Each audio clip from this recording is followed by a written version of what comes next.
Last week we tried to check in with Eric from Cancun and he wasn't there. So I'm going to try once more. Eric from Cancun, can you hear me? Hi, David. It's sunny right now. The thing I want to tell you last week is what you think of traditions. What do I think of traditions? I am not in favor of traditions only for tradition's sake. I don't find virtue in traditions in principle, but I have no problem with specific traditions that are meaningful to people. That's exactly what I want to tell you because traditions are to commemorate the people that did things for us to celebrate, to improve our lives. And I still like traditions like giving gifts in birthdays, in Valentine's, in holiday winters. Mm-hmm.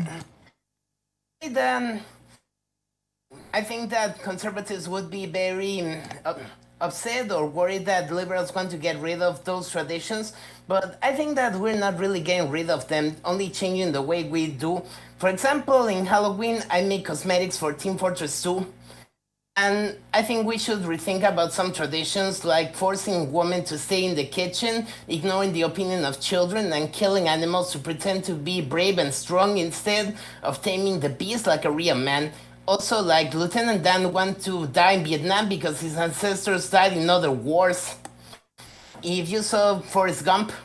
Yes, a fantastic movie. Yes. Let me remember what other thing I was going to say. Oh, I remember now. If you saw, you should remember. You should see Fiddler on the Roof. The first song is called Tradition, and there's a farmer called Tavian. He says that in Anatepca they have traditions of how to pray, how to sleep, how to eat, to wear their yarmulke, to pray to God. And here's the most important part. He says when he is going to tell us how this tradition started, he says, I don't know, but it's a tradition, and thanks to their traditions, they know what God expects them to do.